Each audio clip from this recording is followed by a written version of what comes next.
.4875 అంటే మీకు తెలుసా? తెలియకపోతే ఖచ్చితంగా తెలుసుకోండి. కార్గిల్ యుద్ధంలో పాక్ కుక్కలను ఆ శిఖరం పై నుంచి తన్ని తరిమేసి మన సైనికులు మన త్రివర్ణ పతాకాన్ని ఎగరేసి దిక్కులు పెక్కటిల్లేలా దిల్ మాంగే మరంటూ సెల్యూట్ చేశారు. ఈ పాయింట్ ను పాక్ నుంచి మనం చేజిక్కించుకునేందుకు legendary daring hero captain Vikram Batra సహా ఎంతో మంది వీర సైనికులు ప్రాణాలర్పించారు. ఆనాటి ఘటన గురించి కార్గిల్ దివస్ సందర్భంగా నవీన్ నాగప్ప అనే సైనికుడు సోషల్ మీడియాలో తనకు తానుగా రాసిన అద్భుత వీరోచిత జ్ఞాపకాలు తప్పకుండా ప్రతి భారతీయుడు తెలుసుకోవాలి. మీరు విని భావితరాలకు తెలిసేలా వీలైతే చెప్పండి. ఎందుకంటే ఇది మన దేశ వీరుల కథ. కార్గిల్ పొరులో ప్రాణాలకు తెగించి చావు అంచు వరకు వెళ్లి వచ్చిన నాగప్ప రాసిన స్టోరీ ఆయన మాటల్లోనే విందాం. ఇండియన్ ఆర్మీలో నా ఫస్ట్ ఆపరేషన్ నాకు ఇంకా గుర్తుంది. నాకే కాదు, ఆర్మీలోని ప్రతి సోల్జర్ రియల్ టైం ఆపరేషన్ ఎప్పుడూ ప్రత్యేకతే. అది జీవితంలో మరిచిపోలేని అనుభూతి. అప్పటికి నాకు ట్రైనింగ్ పూర్తయి 6 నెలలే. శ్రీనగర్ కు 50 కిలోమీటర్ల దూరంలోని సోపోరోలో మేమందరం ఉన్నాం. సరిగ్గా రాత్రి మాకు ఇంటెలిజెన్స్ నుంచి పక్కా సమాచారం అందింది. ఆ మెసేజ్ ఏంటంటే టెర్రరిస్టులు ఓ ఇంట్లో ఆశ్రమం పొందుతున్నారు అని. మా కెప్టెన్ విక్రమ్ సార్ నాకు అంబుష్ బాధ్యత అప్పగించారు. నాకు ఒక పక్క టెన్షన్, మరో పక్క బెస్ట్ ఛాన్స్ అన్న ఉత్సాహం. కెప్టెన్ విక్రమ్ సార్ పక్కన ఉంటే ఇద్దరితోనైనా ప్రపంచ యుద్ధాన్ని గెలవచ్చన్న కాన్ఫిడెన్స్ ఉంటుంది. విక్కీ సార్ తో ఉంటే కిక్ అలాంటిది. నాకు కూడా విక్కీ సార్ చెప్పగానే ఓకే సార్ అన్నాను.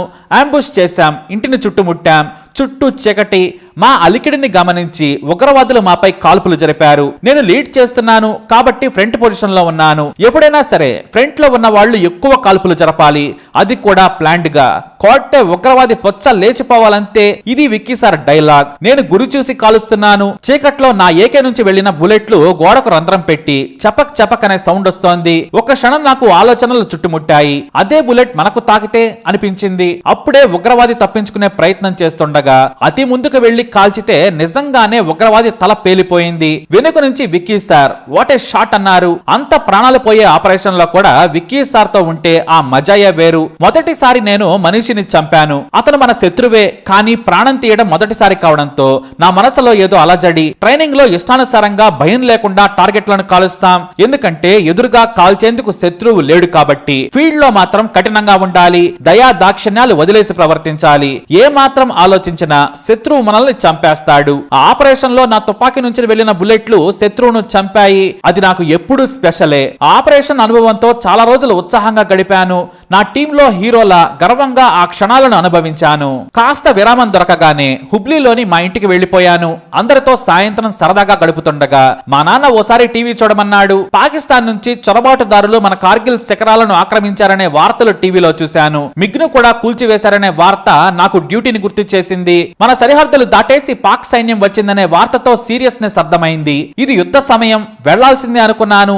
ఆ కొద్దిసేపటికే నాకు సమాచారం అందింది. ఇది నా బాధ్యత. ఆర్మీలో చేరగానే మనకు ట్రైనర్స్ ఒకటే మాట చెబుతారు, మన తోటి వారు యుద్ధంలో ఉన్నా లేకున్నా ఎప్పుడూ ప్రతి ఒక్కరివి నీ ప్రాణాలుగానే భావించాలి. ఇది మన army first and last rule. మన వాళ్ళు అప్పటికే ప్రాణాలకు తెగించి పోరాడుతున్నారు. అప్పుడే నా ముందుకు భోజనం ప్లేట్ వచ్చింది. నాకు తినబుద్ధి వేయలేదు. నా స్నేహితులతో పాటు మొత్తం మన సోదరులంతా యుద్ధంలో కసిగా పోరాడుతున్నారు. కానీ నేను ఇక్కడ ఇంట్లో ఉన్నాను అని అమ్మ కోసం కాసింత తిన్నాను. వారికి ఏం చెప్పాలో అర్థం కాలేదు. నాన్నకు నేను ఆర్మీలో జాయిన్ కావడమే ఇష్టం లేదు. ఇంట్లో అందరికంటే చిన్నవాడిని. వారి వెంటే నేను ఉండాలనుకున్నారు. కానీ నేను ఇష్టంతో ఆర్మీలో జాయిన్ అయ్యాను. అమ్మకు ఎప్పుడు నా ధ్యాసే. నేను బయటకు వెళితేనే కంగారు పడుతుంది. ఇక యుద్ధానికి వెళుతున్నానంటే అప్పటి నుంచే ప్రార్థనలు మొదలు పెట్టింది. కాకపోతే నేను యుద్ధంలో ముందుండను, వెనుక వారికి సపోర్ట్ గా ఉంటానని ధైర్యంగా అబద్ధం చెప్పి బయలుదేరాను. సమయం ఆసన్నమైంది. మా స్నేహితుడు కారు తీసుకుని వచ్చాడు. రైల్వే స్టేషన్ వరకు నన్ను తీసుకెళ్దామని లగేజీ కారులో పెట్టాడు. కారులో స్టేషన్ కు ప్రయాణం మొదలు పెట్టాం. చివరిసారిగా కారులో నుంచి ఇంటి వైపు చూస్తూనే ఉన్నాను. మళ్ళీ ఇంటికి వస్తానో లేదో, అమ్మ నాన్న అన్న అక్కలను మళ్ళీ చూస్తానో లేదో. నా పక్కన కారు నడుపుతున్న నా ఫ్రెండ్ తోనే కాదు, జీవితానికి కూడా ఇదే చివరి ప్రయాణమని నా మనసులో ఆలోచనలు. అప్పుడే నా ఫ్రెండ్ ఒక మాట అన్నాడు. మన శిఖరాల్ని పాకిస్తాన్ సైన్యం ఆక్రమించింది, మన విమానాల్ని కూల్చేశారు, యుద్ధం స్టార్ట్ అయింది అన్నాడు. అవునని నేను కూడా యుద్ధం గురించి ఆలోచనలోకి వెళ్లిపోయాను. ఎందుకంటే అప్పటికే స్టేషన్ కు దగ్గరైపోయాను. నేను వెళ్ళగానే మా యూనిట్ దగ్గరకు ఆర్మీ చీఫ్ వచ్చారు. ఆయన ఒకటే మాట అన్నారు, శత్రువు మొదటి బుల్లెట్ కాల్చాడు, చివరి బుల్లెట్ మనమే కాల్చాలి. అంటే విజయం మనదే కావాలన్నారు. ఎస్ సార్ అని సెల్యూట్ చేశాం. చివరిగా దుర్గామాతకి జై అని గట్టిగా అరచి కథన రంగంలోకి దూకాం. ఫీల్డ్ లోకి వెళ్లాను. మా బెటాలియన్ కు 5140 శిఖరం మీద ఉన్న పాక్ కుక్కలను తుక్కు చేసి మన జెండాను పాతాలనే బాధ్యత అప్పగించారు. పాక్ దళాలు పైన ఉన్నాయి, మనం కింద ఉన్నాం. అంటే వాళ్ళు 99.5% సేఫ్ గా మన మీద దాడి చేయడానికి స్కోప్ ఉంది. మనకు కేవలం 5% మాత్రమే. అది కూడా చెట్లు రాళ్లు దాటుకుంటూ పైకి చేరుకోవాలి. కానీ పైన పొజిషన్ ఏంటనేది తెలుసుకోవాలి. ఆ బాధ్యత కూడా నాకే అప్పగించారు కెప్టెన్లు. అంటే నేను రహస్యంగా వెనుక వైపు నుంచి పర్వతం పైకెక్కి పొజిషన్ ను చూసి కిందకు రావాలి. వెంటనే నేను బయలుదేరాను. నా ఏకేతో పాటు ఇతర ఆయుధాలను, గ్రెనేడ్లు, వాటర్ సహా అన్ని వెనక వేసుకున్నాను. శిఖరం పైకి ప్రయాణం మొదలు పెట్టాను. చల్లటి గాలులు, చీకట్లో ఎక్కడ ఏముందో కూడా అర్థం కావడం లేదు. చుట్టూ తుపాకుల మోత.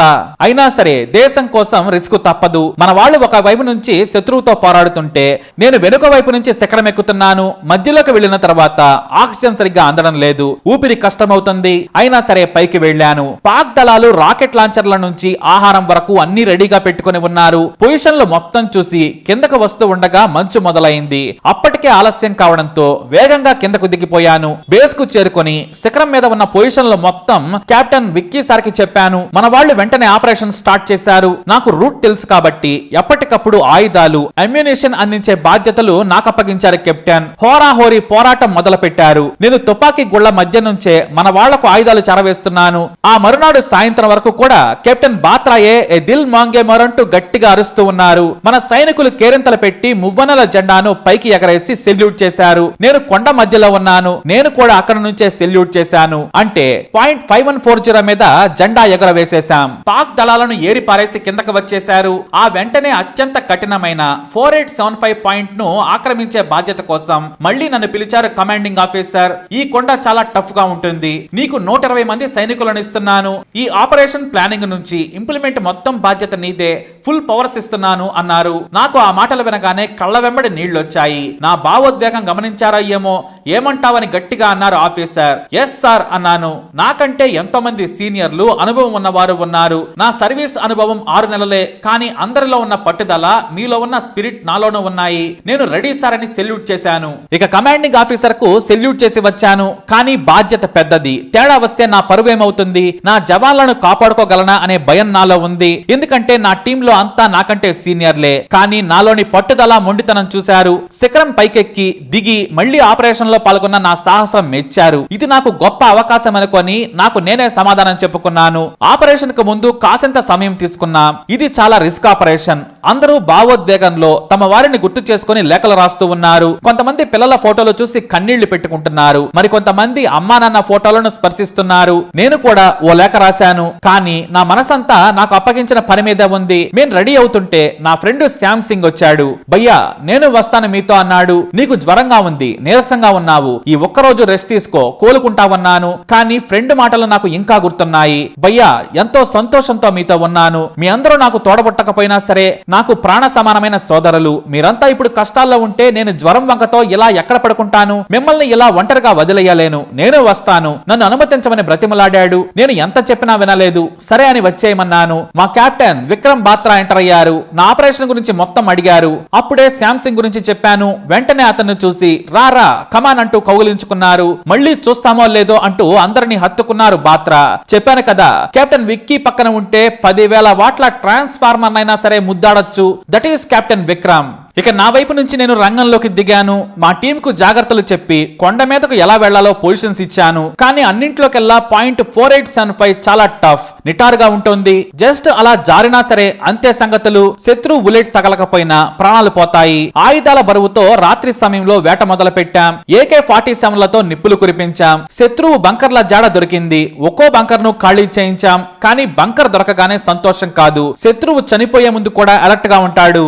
బాంబులు పెట్టి మరి చచ్చి మన ప్రాణాలు తీయాలనుకుంటాడు. అందుకే బంకర్లను జాగ్రత్తగా వెతుకుతున్నాం. అలా కొన్ని గంటల తర్వాత ఒక బంకర్ ను వెతుకుతుంటే ఒక మృతదేహం కనిపించింది. అది పాకిస్తాన్ శత్రువుది కాదు, మన డ్రెస్ వేసుకున్న మన సైనికుడిది. నాకు భయం వెంటాడింది. నా మనిషి చనిపోయాడా అని చేతులు వణికాయి. బోర్లా ఉన్న మృతదేహాన్ని తిప్పాను. చూస్తే నా ప్రాణమిత్రుడు శ్యామ్ సింగ్. జ్వరంగా ఉన్నా నేను వద్దన్నా వచ్చాడు. కానీ దేశం కోసం ప్రాణాలు ఇచ్చాడని సెల్యూట్ చేశాను. ఏడుపు వస్తున్న ఆపుకున్నాను. మిగతా సైనికుల ప్రాణాలు కాపాడుకోవాలని తీసుకోవాలని దృఢంగా ఉన్నాను. నా స్నేహితుడి మృతదేహాన్ని కిందికి తీసుకొచ్చాం, వాడికి సెల్యూట్ చేసి పంపించాను. ఇక రెండవ రోజు హోరాహోరీగా పోరాడుతూ ఉన్నాం. అందరం శిఖరం మీద నుంచి శత్రువుపైకి కాల్పులు జరుపుతూ ముందుకు సాగుతూ ఉన్నాం. పాక్ నీచులు పైన ఉండి సులభంగా మన మీద దాడి చేస్తూ ఉన్నారు. సరిగ్గా కొండ సగానికి వచ్చిన తర్వాత ఒక బంకర్ కనిపించింది. అందులో శవాల కుప్పలు. ఒక సైనికుడు మోకాళ్ళ మీద తల వంచుకొని కూర్చున్నాడు. మెడకు బుల్లెట్ తాకింది, రక్తం చెందుతోంది, ప్రాణాలతో ఉన్నాడు, నరకం అనుభవిస్తూ ఉన్నాడు. అతడిని చంపాలా వద్దా? ఇక్కడ ఆలోచనకి తావే లేదు. ఎందుకంటే నేను వాడికి దొరికితే వదులుతాడా? నువ్వైనా మిగలాలి, నేనైనా బ్రతకాలి, ఇదే యుద్ధ ధర్మం అంటూ ట్రిగర్ నొక్కి కాల్చి చంపాను. నొప్పి నుంచి విముక్తుడిని కూడా చేశాననిపించింది. మేము పైకి వెళ్లే కొద్దీ పాక్ దళాలు బంకర్ల నుంచి ఎలుకల మాదిరిగా బయటకు వచ్చాయి. బుల్లెట్ల వర్షం కురిపిస్తూ ఉన్నారు. మధ్యలో మేం ఉన్నాం. ఇప్పుడే కెప్టెన్ బాత్రా ఎంటర్ అయ్యాడు. ఆపరేషన్ లేట్ కావద్దనేది ఆయన వాక్కు. ఏరి పారేయాలంతే అంటూ తుఫాన్ వేగంతో ఆయన ముందుకు వెళుతూనే ఉన్నారు. ఆపరేషన్ 3వ రోజు దాటిపోయింది. కమాండింగ్ ఆఫీసర్ నాకు రేడియో ద్వారా ఫుడ్ కావాలా, అమ్యునిషన్ కావాలా అని అడిగారు. ఆపరేషన్ గురించి మాట్లాడాం. అప్పుడే తీవ్రంగా గాయపడిన ఓ సైనికుడిని నా పక్క నుంచి మన వాళ్ళు తీసుకెళ్తున్నారు. సడన్ గా నా చేయి పట్టుకున్నాడు. సారీ సార్, చివరి వరకు మీతో కలిసి ఫైట్ చేయలేకపోతున్నానన్నాడు. ఏం పర్వాలేదు, మేమున్నాం కదా, నువ్వు కోలుకో అని పంపించాను. ఇంకో మన సైనికుడి కడుపుని బుల్లెట్లు చీల్చాయి. సార్ నేను బ్రతుకుతానా అని అడిగాడు. నా వయసు 25 మాత్రమే, నా భార్య పిల్లలను చూస్తానా అంటూ అడిగాడు. నువ్వు హీరోవి, నువ్వు బ్రతుకుతావు, నీకు భయం వద్దు, ధైర్యంగా యుద్ధంలో పోరాడావు, బుల్లెట్లు నిన్ను ఏం చేయలేవని పంపించాను. ఇలా 3వ రోజు మధ్యాహ్నం బంకర్ దగ్గర ఉండి నేను ముందుకు సాగుతూ ఉన్నాను. కానీ నేను ఒక రాంగ్ స్టెప్ వేశాను. శత్రువు నా పైనే ఉన్నాడు. గ్రెనేడ్ వచ్చి సరిగ్గా నా పక్కనే పడింది. దాని రేడియేషన్ 10 మీటర్లు. నాకు పక్కకు వెళ్లే ఛాన్స్ లేదు. అప్పటికి రాళ్ల మీద నుంచి దూకాను. అది 4 సెకండ్లలో పేలుతోంది. దేవుడా, నా మొహంకు ఏం కాకుండా కాపాడమంటూ బ్యాగ్ ని అడ్డం పెట్టుకుని కిందకు దొర్లాను. ఒక్కసారిగా నాకు కొద్ది దూరంలో గ్రెనేడ్ పేలింది. నా కాళ్లు ఛిద్రమయ్యాయి. కళ్ల ముందు పొగ. నాకు ఒక్క క్షణం పాటు ఏమీ అర్థం కాలేదు. శత్రువు నుంచి కాల్పులు మొదలయ్యాయి. నేను కూడా కాలుస్తూనే ఉన్నాను. ఈ లోపు మన టీం నా పక్కకు వచ్చింది. కెప్టెన్ విక్రమ్ బాత్రా నన్ను బంకర్ పక్క నుంచి లాగి రాయి పక్కన కూర్చోబెట్టారు. మన వాళ్లకు అటాక్ అని చెప్పారు. నీకు ట్రీట్మెంట్ అవసరం, నువ్వు వెళ్ళు, ముందు సేఫ్ ప్లేస్ కి వెళ్ళమని నాకు చెప్పారు. కానీ నేను కూడా వస్తానన్నాను. ఇలా వచ్చినా కష్టమే, శత్రువుకు చిక్కుతావని చెప్పారు. ఇంతలో మన వాళ్ళు నన్ను ఓ గోనెసంచ మాదిరిగా ఎత్తుకుని వచ్చేశారు. కిందికి రావడానికి కనీసం 5 గంటల సమయం పట్టింది. అప్పటికే తీవ్ర రక్తస్రావం జరిగింది. బేసిన్ కి చేరుకోగానే డేంజరస్ లీ ఇల్ అనే జాబితాలో వేశారు డాక్టర్లు. ప్రాథమిక చికిత్స చేసి శ్రీనగర్ హాస్పిటల్ కు పంపించారు. ఆ మరుసటి రోజు నర్సు నాకు శుభవార్త చెప్పింది. .4875 పై మనం జెండా ఎగరవేశాం. టీవీ చూడండి సార్ అన్నది. నేను అక్కడే ఉండి సెల్యూట్ చేశాను. కానీ ఈ విజయంలో కెప్టెన్ విక్రమ్ బాత్రాను కోల్పోయామని చెప్పింది. నన్ను కాపాడి తను బలైపోయాడా అని ఏడుపు తనుకొని వచ్చేసింది. కెప్టెన్ బాత్రా నాకు అనుక్షణం గుర్తొస్తారు. నాకు ట్రీట్మెంట్ చేసేందుకు ఢిల్లీ పంపించాలని డాక్టర్లు రిఫర్ చేశారు. లేదంటే ఇన్ఫెక్షన్ అవుతుందన్నారు. దీంతో నన్ను విమానంలో ఢిల్లీ హాస్పిటల్ కు పంపించారు. అక్కడ దాదాపుగా 21 నెలలు ట్రీట్మెంట్ తీసుకున్నాను. నా అక్క చెల్లెలు పంపిన రాఖీలు హాస్పిటల్ సిస్టర్లు నా చేతికి కట్టి సెల్యూట్ చేశారు. నేను నా కాళ్ళ మీద నిలబడి నేను నడవడానికి చాలా టైం పట్టింది. నేను నా కూతురుకు విక్రమ్ బాత్రాతో పాటు మన వారి త్యాగాల గురించి చెబుతాను. నేను కూడా స్పెషల్ ఫోర్స్ లో చేరుతాను నాన్న అంటుంటే ఎంతో సంతోషంగా ఉంటుంది. ఇప్పుడు డిఫెన్స్ ఫోర్స్ లో ఇంజనీర్ గా పనిచేస్తున్నాను. ఈ మధ్య ఒకసారి 4875 పాయింట్ కు స్నేహితులతో కలిసి వెళ్లాను. నాటి జ్ఞాపకాలు శాంసింగ్ నుంచి విక్కీ సార్ వరకు అంతా గుర్తొచ్చారు. ఏడుపొచ్చింది. అక్కడే ఏడ్చాను. వారికి నివాళులు అర్పించి కిందికి వచ్చాను. ఇప్పటికీ కొంతమంది నీ వల్లే విక్కీ చనిపోయాడంటారు. కానీ అది యుద్ధం. వాళ్ళ గురించి ప్రతిరోజు బాధపడద్దు. ఎందుకంటే వాళ్ళు మన హీరోలు, అమరులు. వారి స్ఫూర్తే నేటి యువతకు ఆదర్శం. నాటి గెలుపు వారి త్యాగం. మన సైనికుల పోరాటం వల్లే ఇది కలిగింది. జై హింద్. ఈ మాటలన్నీ కూడా నవీన్ నాగప్ప అనే ఓ వీర సైనికుడివి. అతను పోస్ట్ చేసిన కార్గిల్ ఫైట్ స్టోరీ ఇది. మరి నవీన్ నాగప్పకి అలాగే మన అమర వీరులకి, మన హీరోలకి సెల్యూట్ చేద్దాం. జై హింద్, జై జవాన్. ఈ స్టోరీపై మీ అభిప్రాయాన్ని కమెంట్ ద్వారా తెలియజేయండి. వీడియోని లైక్ చేయండి, షేర్ చేయండి, మా ఛానల్ ని సబ్స్క్రైబ్ చేసుకోండి.